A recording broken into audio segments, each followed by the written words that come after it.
Hello everyone. Today we will discuss about Rajesh Exports Limited. Basically जो हमारे Telegram में जो लोग जुड़े हुए हैं और हमने जो प्रीवियस वीडियो बनाया था उसमें बहुत सारे लोगों ने मुझे मैसेज किया हुआ है कि सर आपका राजेश एक्सपोर्ट के में व्यू क्या है।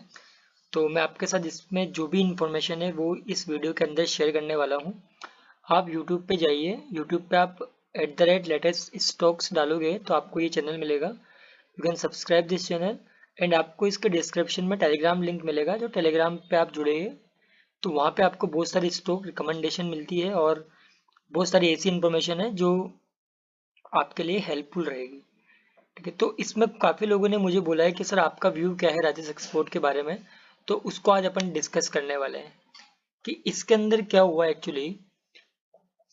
अगर अपन इसके क्वार्टरली रिजल्ट के बारे में देखें तो क्वार्टरली रिजल्ट अगर देखेंगे तो इसमें आप ध्यान से देखो तो जून 2023 तक सब कुछ ऑलमोस्ट फ्लैट था, सब कुछ सही था। इंक्रीजिंग नहीं हो लेकिन डिक्रीजिंग भी इतना नहीं था। लेकिन जून 2023 के बाद इसके रिजल्ट लगातार बेकार आते गए और मार्च 2024 में -32 करोड़ का लॉस हुआ और अगेन यहाँ से इसमें रिवर्सल देखने को मिलना चाहिए था क्योंकि इसके रिजल्ट अब इंक्रीजिंग ऑर्डर में है। इसके साथ क्या हो रहा है वो सारी बातें अपन देखेंगे, इसमें पॉजिटिव क्या है नेगेटिव क्या है वो सब चीज़ें अपन देखने वाले हैं। अगर मैं आपको बताऊं, अगर अपन राजेश एक्सपोर्ट को देखें तो अगर जैसे अपन देखेंगे तो हमें एक पॉजिटिव चीज़ देखने को मिलती है, वो है बुक वैल्यू इसकी 5 to 6 है और इससे हाफ से भी नीचे हमारा स्टॉक ट्रेड कर रहा है। ठीक है, तो हमें इस स्टॉक को अपन 5 to 6 तक तो ऐसे ही रख सकते हैं अब। लेकिन क्या है ना एक्चुअली, जिन लोगों ने मुझे मैसेज किया हुआ है उनकी बाइंग इस बुक वैल्यू से भी ज़्यादा है, तो उनको क्या करना चाहिए अब अपन इस वीडियो में ध्यान से देख से समझेंगे। ओके, एक चीज़ हमें यहाँ पे देखने को मिलती है कि इसकी बुक वैल्यू बहुत कम है एक्चुअली, सॉरी बुक वैल्यू से ज़्यादा कम इसकी करंट मार्केट प्राइस है, राइट। नाउ अगर अपन इसके इन्वेस्टर पार्ट में देखें, इन्वेस्टर में जाएंगे तो आप इसके शेयर होल्डिंग पैटर्न देखोगे तब भी वो भी वेल एंड गुड है क्योंकि प्रमोटर लगातार अपनी होल्डिंग टाइटली बनाए हुए हैं। पब्लिक के पास 20% से भी कम होल्डिंग है, ये भी एक अच्छा साइन है। FIIs DIS की होल्डिंग लगभग सेम है। ओके, तो इसमें भी कोई डरने वाली बात नहीं है। अगर अपन इसमें जाएं और इसके ट्रेड्स में देखेंगे तो आप इसकी बल्क डील में जाओगे तो आपको दिखेगा कि इसमें last to last trading days के अंदर 26 दिसंबर को एक बल्क डील हुई है जो जिसके अंदर 2381870 क्वांटिटीज इसमें किसी बिग प्लेयर ने बाई करी हुई है। बल्क डील अपन सब जानते हैं कि इसमें क्या होता है कि एक कोई जो भी बिग प्लेयर होता है अपने नाम को छुपाने के लिए इस तरह की कंपनीज का सहारा लेते हैं वो लोग। तो इतने बड़े शेयर का इस प्राइस पे लेना, जबकि इसी ने इसी ब्लैक बिग प्लेयर के लिए अपन ये बोल सकते हैं कि 318 रुपये भी पे पर भी इस स्टॉक को लिया होगा। ओके, तो अनदर गुड इंडिकेशन कि इसमें अभी रिसेंटली एक कोई बिग प्लेयर ने एंट्री ली है। नाउ अगर अपन इसके चार्ट पैटर्न को देखें कि इसमें हमें इतना लॉस क्यों हुआ।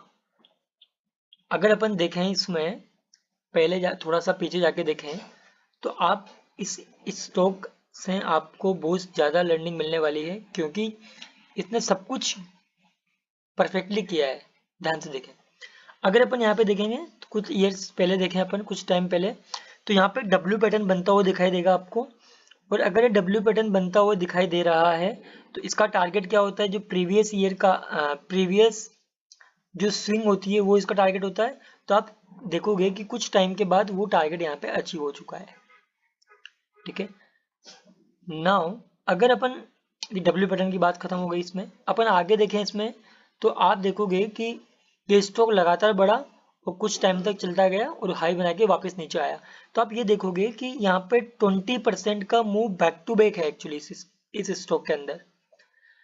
अगर इस स्टॉक के अंदर इतना बड़ा मूवमेंट आपको एक साथ मिल रहा है, इट मीन्स दैट कि यहाँ पर कुछ बड़े प्लेयर ने एंट्री की होगी और या फिर ये ऑपरेटर का खेल है। इसको अपन V20 के नाम से भी जानते हैं।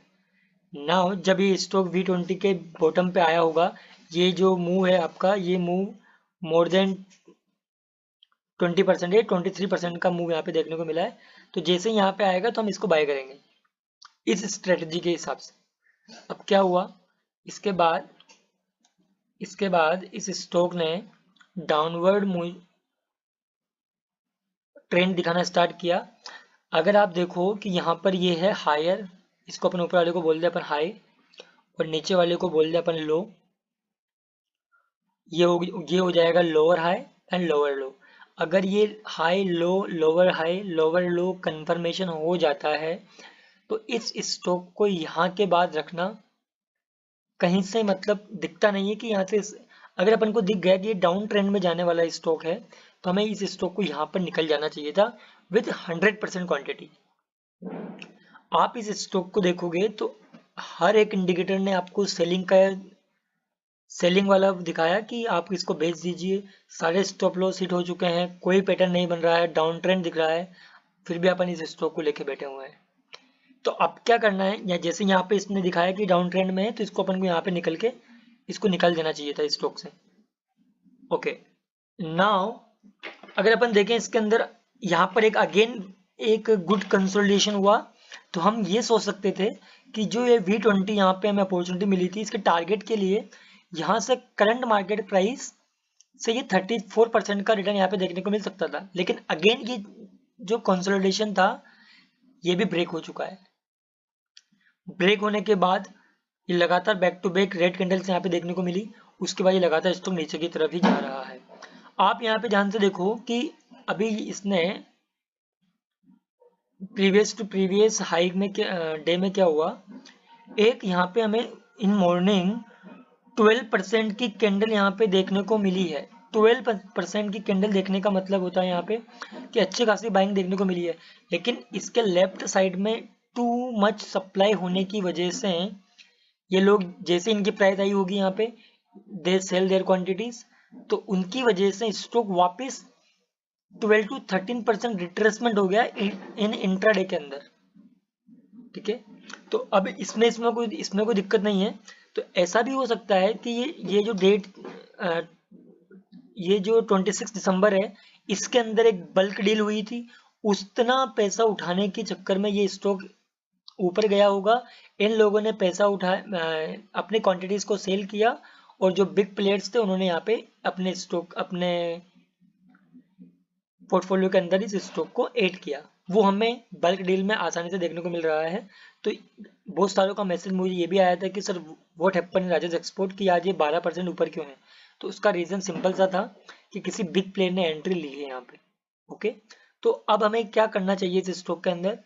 अब हमें इस स्टॉक को, मेरा सजेशन ये रहेगा आपको कि एटलीस्ट बुक वैल्यू तक आप इस स्टॉक को अपने पोर्टफोलियो के अंदर रख सकते हो। कब, जब अपन ने इस स्टॉक को डाउन ट्रेंड कंफर्मेशन के बाद भी अगर नहीं सेल किया तो हमें इस स्टॉक को एट दिस प्राइस सेल नहीं करना चाहिए।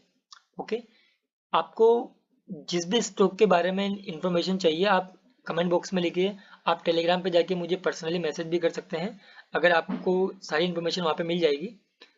ठीक है, thanks for watching, thank you very much.